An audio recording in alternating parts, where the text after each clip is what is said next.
Hey guys, welcome to Big W BBQ. My name is Nate. Today we're going to be smoking up a spin-off of the famous beer can chicken.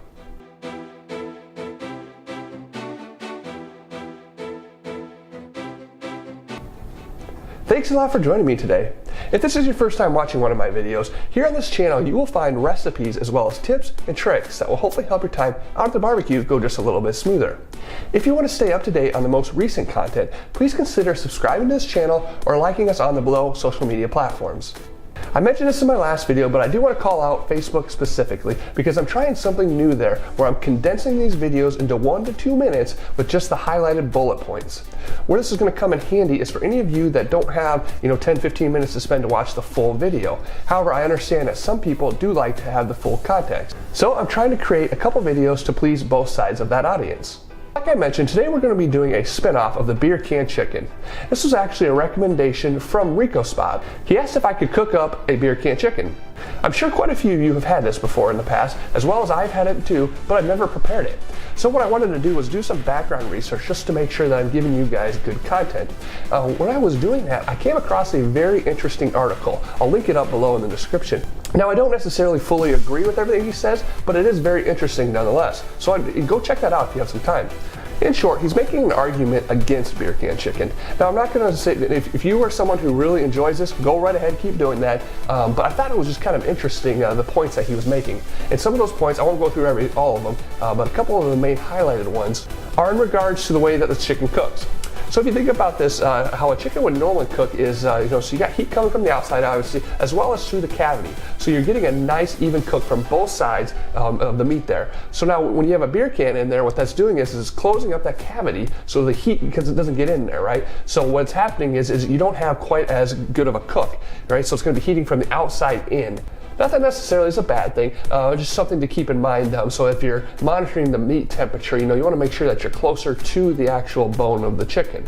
The second argument that this article is making is he's saying that the grill never gets hot enough to where the beer will be able to boil and ultimately condense. So one of the arguments of the people that really enjoy this cook is that they're saying that the beer flavor will work its way into the meat. However, in theory, if it doesn't get hot enough, that beer flavor won't ever evaporate and get into the meat.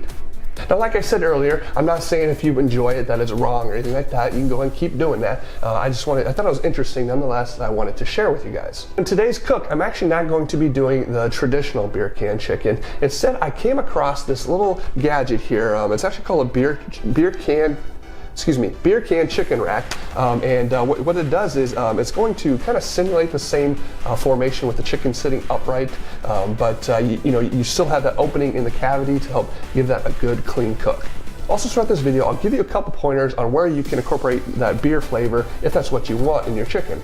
Now, this is not a paid review for this beer can chicken rack. However, when I was doing some research on Amazon, this had some pretty good reviews, so I figured I'd give it a shot and I'll let you guys know kind of my thoughts on it and how it works out, and hopefully it works out well. Either way, if you decide to use a beer can or a similar rack like this, I think this video will be very helpful for you and you ultimately enjoy the finished product. So what we're going to be working with here today is I got a little over 4.5 pounds of a whole chicken here that we're going to be smoking up. Last night I went ahead and let this soak in a brining mixture. Now that mixture contained about 10 cups of water, 1/4 cup of kosher salt, and 1/4 cup of sugar. Now, so if you were wanting to inject more of that beer flavor into your chicken, an idea that you could do is you could put a can or two in your brining mixture and let the chicken soak in that.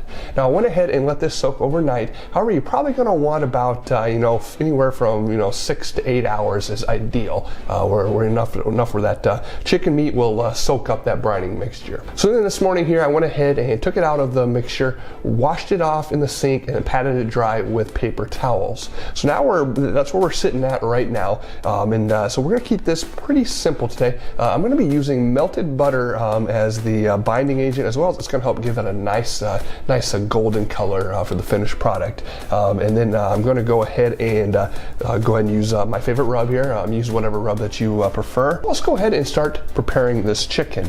Now I'm going to go ahead and trim up a little extra skin here around the opening here. This isn't really needed. It doesn't taste very good. So yeah, just kind of opens that up, and it's going to hopefully help the chicken sit on this rack a little bit easier. Like I mentioned, we're going to be using some melted butter here. I got about a 1/4 cup or a half a stick for about a 4.5 pound chicken there. It's probably going to be a little more than I need, but yeah, you kind of gauge that on however big the chicken you're using.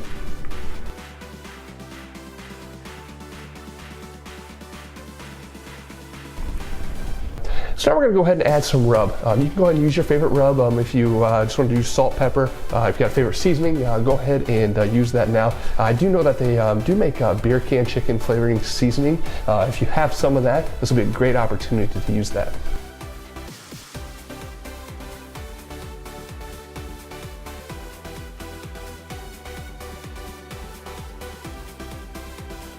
You also want to make sure that you kind of get the backs inside here as well with butter and rub. Alrighty, so now we're all seasoned up here. So now let's talk a little bit about how this chicken's going to be cooking here. Now, so whether if you're going to be using a rack or a beer can, the positioning and stuff is going to be kind of similar. However, I already have a feeling that I'm going to really like this rack from the sense of just from the stability of this. From a beer can, all your weight is going to be centered at the bottom of the can, whereas this is kind of spread out here. So it should hopefully hold up a little bit better on the grill, but not to deter you from using a can there, but just something I can think of off the top of my head there. So this is going to be kind of the trickiest part of the whole cook. Now, depending on, you have to kind of gauge on what you think will be easier. Since I've got this rack here, I think I'm going to go ahead and kind of assemble that here while I'm inside. It may be easier to go ahead and do that out on the smoker. Go ahead and set the rack or the beer can down first. You may need a second person to kind of help maneuver that and kind of get this inside the cavity of the chicken. So yeah, I'm going to go ahead and try and give that a shot right now.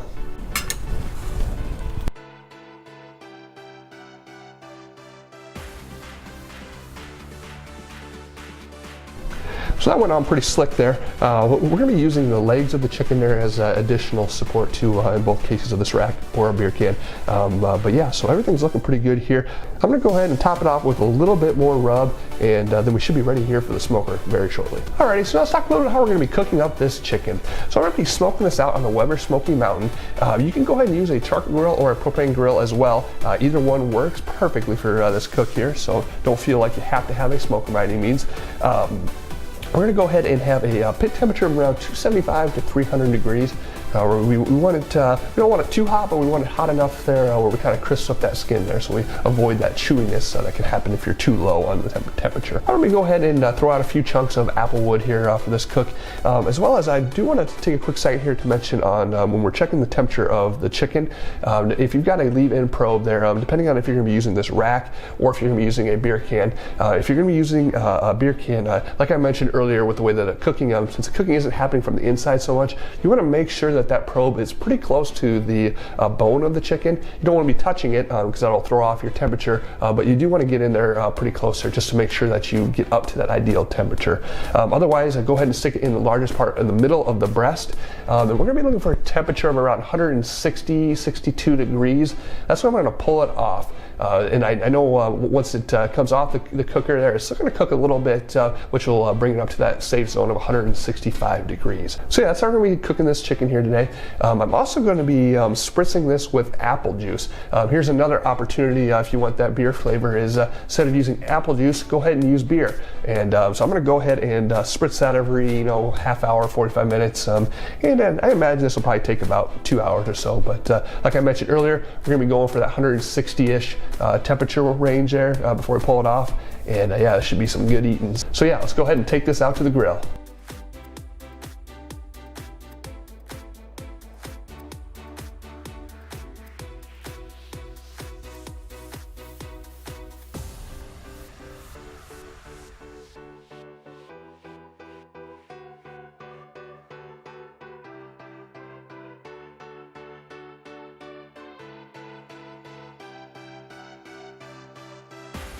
Alrighty, we're back inside now.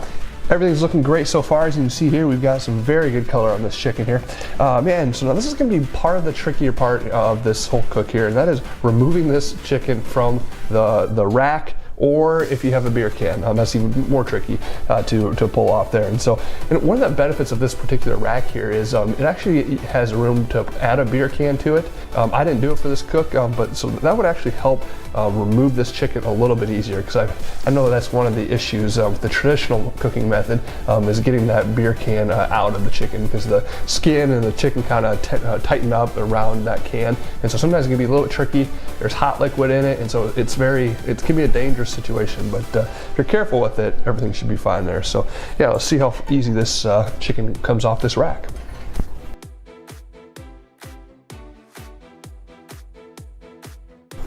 Very nice. Yeah, just a little wiggling, got that right out here. So yeah, you can kind of see here in this rack here, this is where you can sit your beer can in there. So that's one of the benefits of this particular model as well. Alrighty, let's go ahead and carve this out.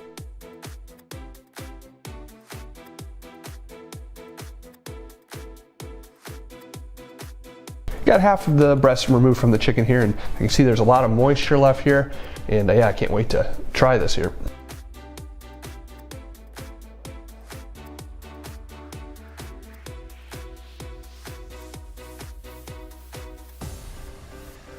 The chicken's got a lot of flavor to it, a lot of moisture there. It's got a good smoke flavor to it. The skin here is it's got a nice little bite to it, so it's not too chewy. It's exactly what we're looking for in a chicken. And yeah, man, this turned out very well. So I'm really impressed here with this chicken rack here. I thought overall it did a great job of cooking that chicken. Sometimes, you know, when you get that chicken upright, it just kind of gives a little bit different flavor than when it's laying down. So yeah, I definitely, if you're in the market for something like this, I definitely recommend this model here. It's very versattle. It's built pretty strong there, and so yeah, I definitely I'll recommend that if that is an option for you. Thanks so much, guys, for hanging out with me here today. I hope you've enjoyed this video, as well as thanks ricosspot for the recommendation. I know it wasn't exactly what you recommended, however, it's a little bit of a twist there, but you can still use a lot of the tips and tricks there that I kind of mentioned today that would go very well with a beer can or with this rack here. So thanks again, guys. If anyone else has any more recommendations, I'd love to hear them. Thanks again, guys, for hanging out with me here today. If you've enjoyed this video, give it a thumbs up. Otherwise, I'll see you in 2 more weeks. Have a good one.